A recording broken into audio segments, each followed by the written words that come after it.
आइए तो दोस्तों आज हम देखते हैं कि 1 तारीख को ही क्यों नव वर्ष मनाते हैं। दोस्तों कुछ लोगों की मान्यता है कि कुछ लोग कहते हैं कि नहीं, जो 1 तारीख से न्यू वर्ष की शुरुआत होती है ईसाई धर्म की शुरुआत है। तो दोस्तों आपकी जानकारी के लिए हम बता दें कि जो न्यू ईयर है, जब से 1 तारीख को न्यू ईयर्स बनाने की शुरुआत हुई थी तब ईसाई धर्म का भी उदय नहीं हुआ था। यहाँ तक कि ईसाई धर्म के प्रवर्तक ईसा मसीह का भी जन्म नहीं हुआ था।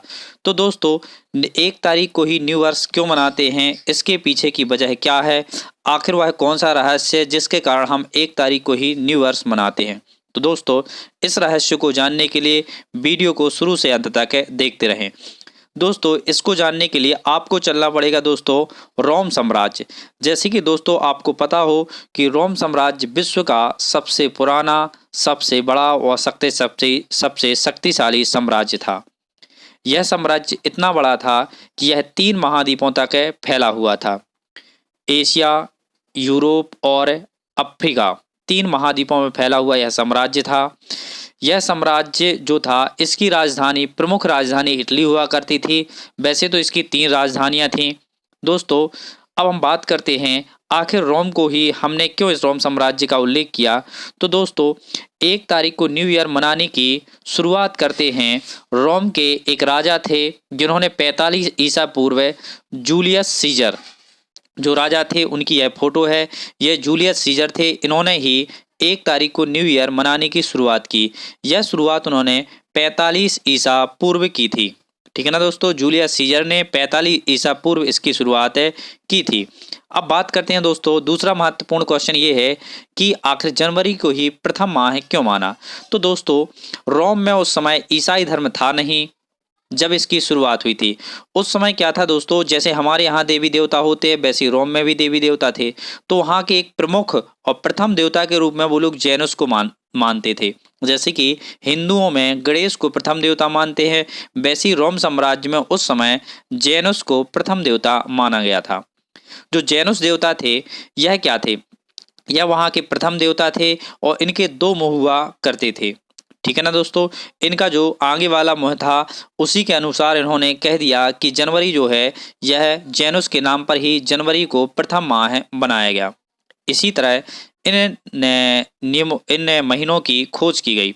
अब बात करते हैं दोस्तों, जो जूलियस सीजर थे इन्होंने एक नया कैलेंडर भी बनाया था। इस कैलेंडर में उन्होंने बताया था कि एक साल में 12 माह होते हैं व 365 दिन होते हैं। इन्होंने यह भी बताया कि जो फरवरी है चौथे वर्ष में यह 28 की ना होकर यह 29 की होती है। अब बात करते हैं दोस्तों, क्या इसके पहले कोई कैलेंडर था कि नहीं। तो दोस्तों रोम साम्राज्य में इसके पहले भी कैलेंडर था। अब वो कैलेंडर किसका था, तो दोस्तों याद रखना, सीजर के पहले रोम राजा न्यूमार्क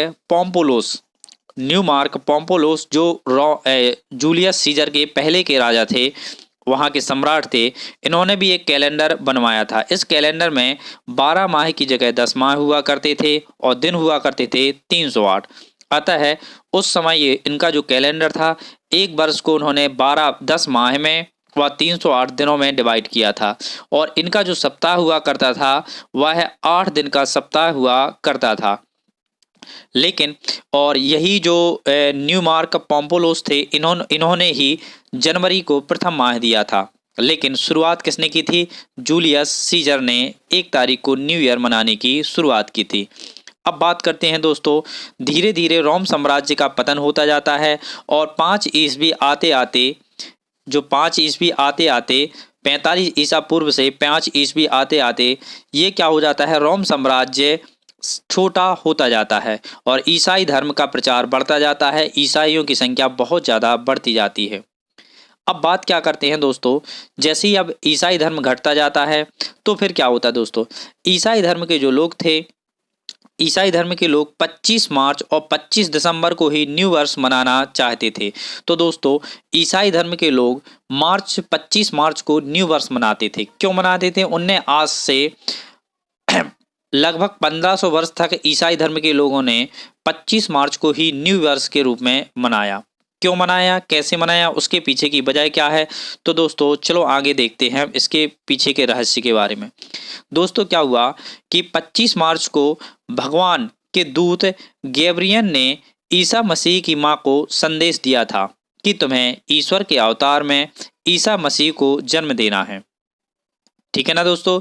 तो जो भगवान के दूत थे गैब्रियल, इन्होंने ईसा मसीह के मां को एक संदेश दिया कि आपको ईसा मसीह को जन्म देना है।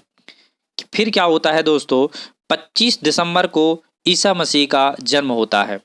तो जो ईसाई लोग थे, इन्होंने क्या किया, इन लोगों ने 25 दिसंबर को ईसा मसीह के बर्थडे के रूप में मनाते हैं और उसे क्रिसमस डे मनाते हैं। अब बात करते हैं दूसरा 25 मार्च। तो दोस्तों इन्होंने अपने वर्ष की शुरुआत की 25 मार्च से। 25 मार्च से क्योंकि 25 मार्च को ही उनको किसने, गैब्रियल ने संदेश दिया था, इसलिए वो नए वर्ष की शुरुआत 25 मार्च से करते हैं। और उनका बर्थडे कब मनाते थे, 25 दिसंबर को, क्रिसमस डे के रूप में। तो दोस्तों याद रखना, जो ईसाई लोग हैं उन्होंने 1 तारीख से मनाने के समर्थक वो नहीं थे, वो तो 25 मार्च को ही न्यू वर्ष के रूप में मनाने की शुरुआत करते थे। अब बात करते हैं दोस्तों, ईसाइयों ने या अधिकांश देशों ने, जो ईसाई बाहुल्य देश थे, वो 25 मार्च को ही न्यू ईयर मनाते थे। लेकिन 1580 के दशक में एक ग्रेगरी ने एक ज्योतिष इलायस यस लिलियस के साथ मिलकर, एक ग्रेगरी थे और यस लिलियस थे, इन दोनों ने मिलकर एक नए कैलेंडर को बनाने की शुरुआत की। इन लोगों ने शुरुआत की थी 1580 से, लेकिन इन्होंने गणनाओं की शुरुआत कब से कर दी, 1582 से। और ये कैलेंडर 1582 से क्या हो जाता है, प्रारंभ हो जाता है। दोस्तों इसमें इन्होंने साधारण वर्ष व लीप वर्ष के बारे में भी बताया, और लीप वर्ष कैसे निकाला जाता है, कैसे पता चले कि ये लीप वर्ष है, इन सब के बारे में वर्णन भी ग्रेगरी ने किया। अब बात करते हैं आगे चलकर, इसी ग्रेगरी के कैलेंडर को ग्रेगरियन कैलेंडर नाम रखा गया और इसकी शुरुआत भी 1 जनवरी से हो गई। आज जहां संपूर्ण विश्व इस कैलेंडर को मनाता है, तो वो सभी जो कैलेंडर है अंतर्राष्ट्रीय कैलेंडर के रूप में ग्रेगरियन कैलेंडर को मनाते हैं। जैसे कि दोस्तों प्रत्येक देश के अलग अलग कैलेंडर होते हैं, ठीक है ना, वैसे ही तो हर देश अलग अलग कैलेंडर मनाते हैं, लेकिन जो अंतर्राष्ट्रीय कैलेंडर है वो ग्रेगरियन कैलेंडर है। जैसे कि दोस्तों हिंदू जो होते हैं, हिंदू नववर्ष की शुरुआत जो करते हैं वह चैत्र की नवरात्रि के प्रथम दिन से इसकी शुरुआत करते हैं।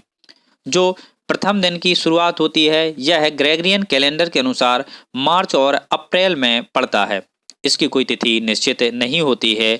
गुड़ी पड़वा पर इसको हिंदू नववर्ष का प्रथम जो दिन पड़ता है वह गुड़ी पड़वा के दिन भी पड़ता है। अब बात करते हैं दोस्तों, इस नववर्ष को ग्रेगरियन कैलेंडर को किस देश ने कब अपनाया। तो दोस्तों 1582 में ही इटली ने, फ्रांस ने, स्पेन ने और पुर्तगाल ने इस कैलेंडर को अपना लिया। फिर उसके बाद 1583 में जर्मनी ने भी इसे अपना लिया। और दोस्तों 17वीं शताब्दी आते आते, ठीक है ना, 17वीं शताब्दी आते आते यूरोप के अधिकांश देशों ने इस कैलेंडर को अपना लिया था। फिर क्या था, ब्रिटिश साम्राज्य जो था, ब्रिटिश साम्राज्य ने भी इस कैलेंडर को 1752 में अपना लिया।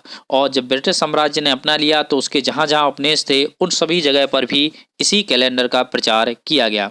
अतः भारत ने भी उसी समय इसे अपना लिया था, क्योंकि भारत भी इस ब्रिटेन का गुलाम होने वाला था।